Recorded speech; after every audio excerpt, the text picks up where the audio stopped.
मैंने आपसे 9 या 10 मिनट तक बात करूंगा और इंशाल्लाह आखिरी 3 मिनट अल्लाह से दुआ करेंगे। आप सबको इस चीज का इल्म होना चाहिए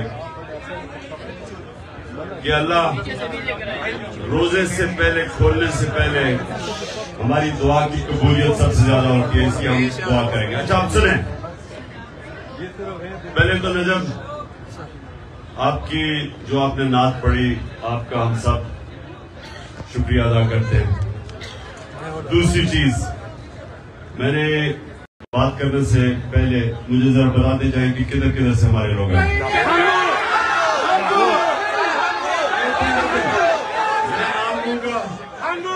मैं नाम लूंगा, आपने बताना। लाहौर, लाहौर, रहीम यार खान, अच्छा ज्यादा है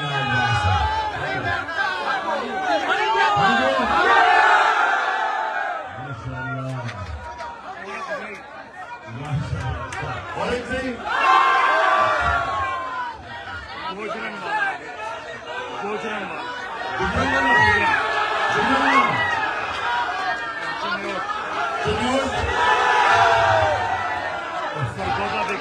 सरगोदा है, सरगोदा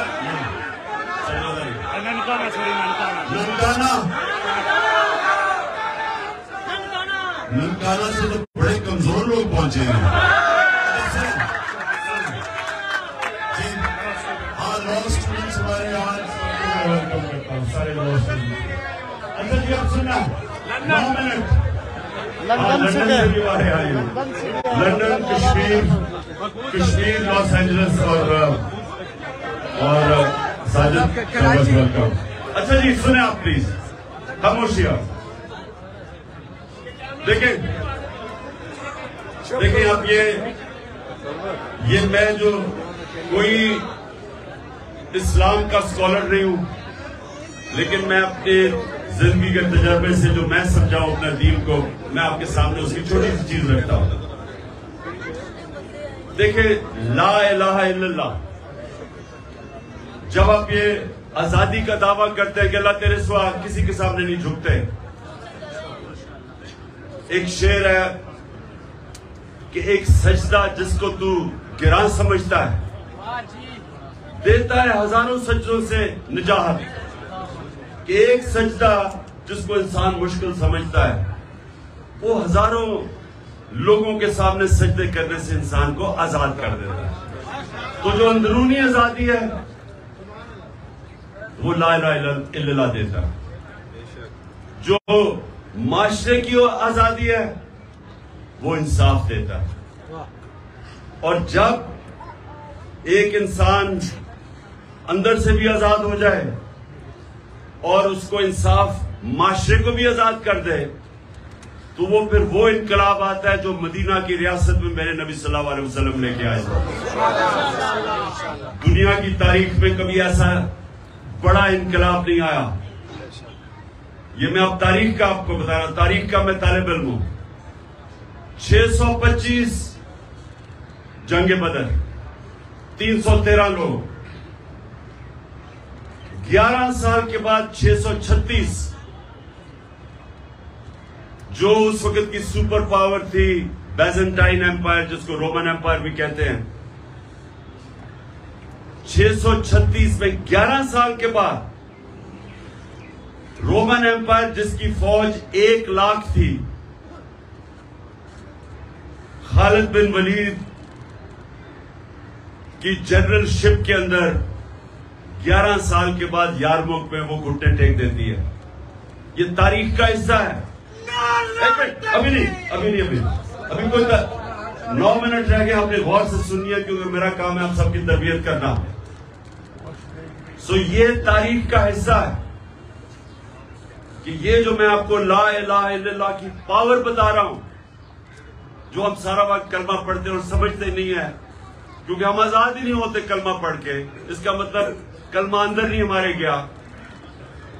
ये तारीख का हिस्सा है कि 313 थे सिर्फ जंग बदर में, और 11 साल के बाद 636, रोमन एम्पायर कुदसिया के अंदर खालिद बिन वलीद की लीडरशिप के अंदर जंग हार जाता है। 1 लाख उनकी फौज थी और उससे अगले साल जो दूसरी सुपर पावर थी वो कुदसिया में 637 में जंग हार जाती है।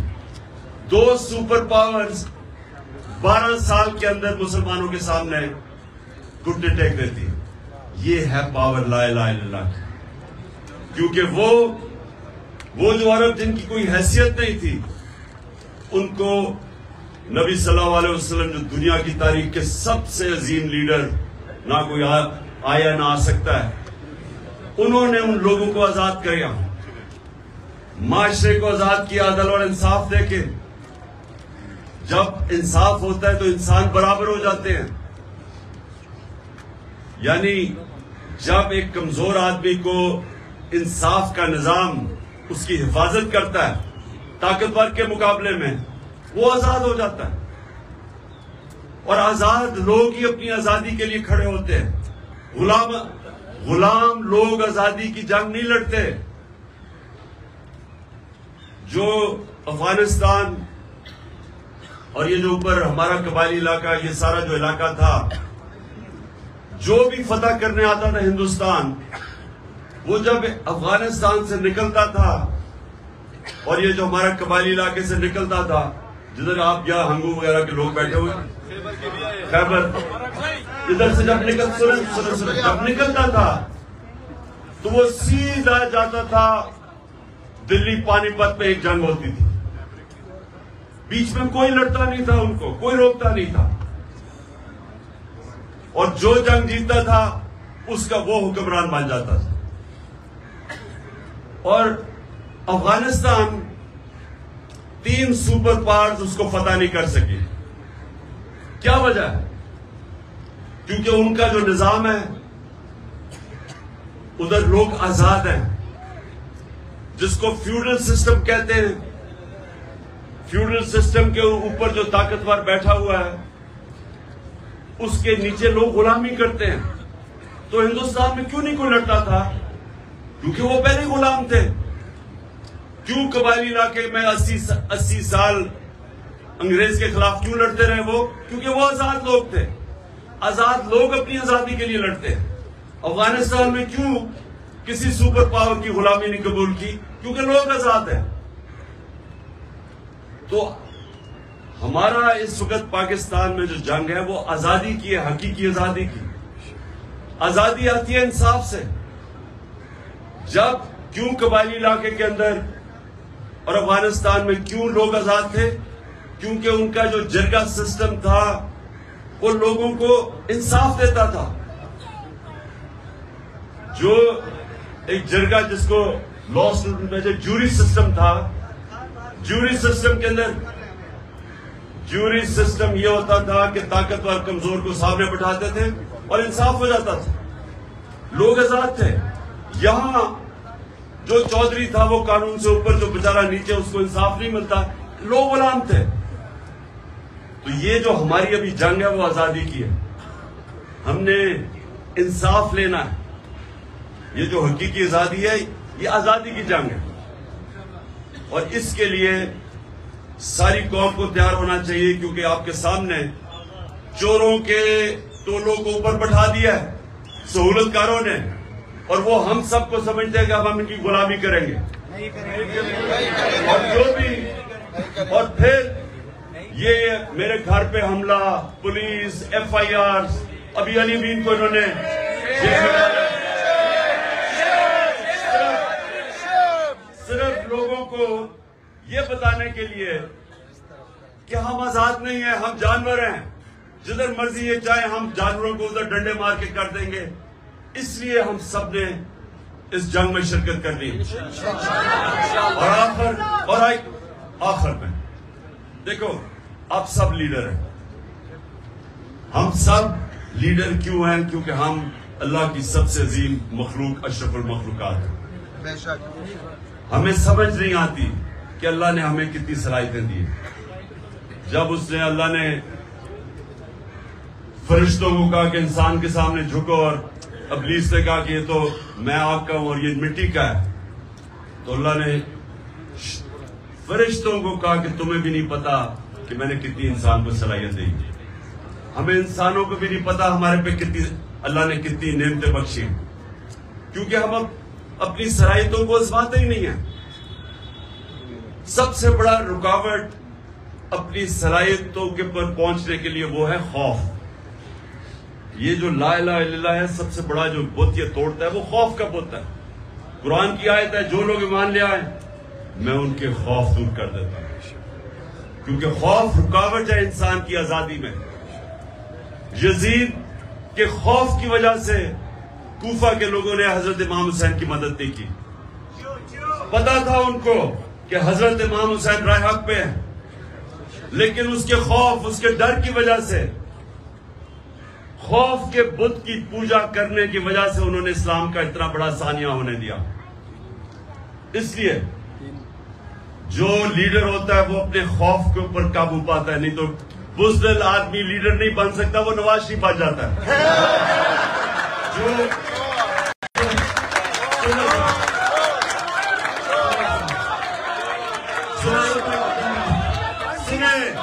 2 मिनट रह गए, 2 मिनट रह गए, ये सुने मेरी बात। जो ला इलाहा इल्लल्लाह ना, सबसे इंपॉर्टेंट चीज वो इंसान को गैरत देता है। और गैरत इंसानों के अंदर फर्क है, एक बेगैरत होता है, एक गैरतमंद होता है। जो गैरतमंद लीडर होता है गैरतमंद है, मुसलमान ही होता है गैरतमंद। क्योंकि जब आप दावा करते थे कि अल्लाह मैं किसी के सामने नहीं झुकता, या खौफ का बुत हो या पैसा हो, तो आप गैरतमंद इंसान की माशरे में इज्जत बढ़ जाती है। कभी भी अरबोपति भी हो, बेगैरतों को उसकी इज्जत नहीं करता। इसलिए सुने, तो ये याद रखना कि ला इलाहा इल्लल्लाह और गैरत एक ही चीज है। और जो आप में से लीडर बनेंगे, ये याद रखना कि खौफ के बुत को तोड़ना, और दूसरी जो सबसे इंपॉर्टेंट चीज है कि मेरे नबी सल्लल्लाहु अलैहि वसल्लम की नबूवत से पहले 2 सिफ़तें थी, सादिक और अमीन। लीडर सच्चा होता है और इंसाफ करने वाला अमानतदार होता है। ये जो चीजें हैं ये हमें फर्क करती हैं। आप एक दुआ करनी है आप सबने हाथ खड़े करके, अल्लाह हमारे मुल्क को, सबसे मेरी जो दुआ है ना कि हमारे मुल्क को हकीकी तौर पे आजादी दे। हमारे मुल्क को, हमारे जो अवाम है, कोई भी पाकिस्तान में हमारा जो पाकिस्तानी है, जो मर्जी उस, चाहे वो मसीह बरादरी का है, चाहे वो सिख है, चाहे वो हिंदू है, जो भी है, कोई भी हमारी पाकिस्तान की जमीन पे भूखा ना सोए, और हमारा वो मुल्क बने जो कि एक बड़ा अजीम ज़हन था, इलामा इकबाल, और अजीम लीडर था जिस कायद आजम जिन्होंने जदोजहद की, वो मुल्क बने जो दुनिया में जिधर पाकिस्तान हरा पासपोर्ट लेके जाए दुनिया उसकी इज्जत करे। और आखिर में हमारा वो मुल्क बने जो बाहर से लोग पाकिस्तान में नौकरियां ढूंढने आए।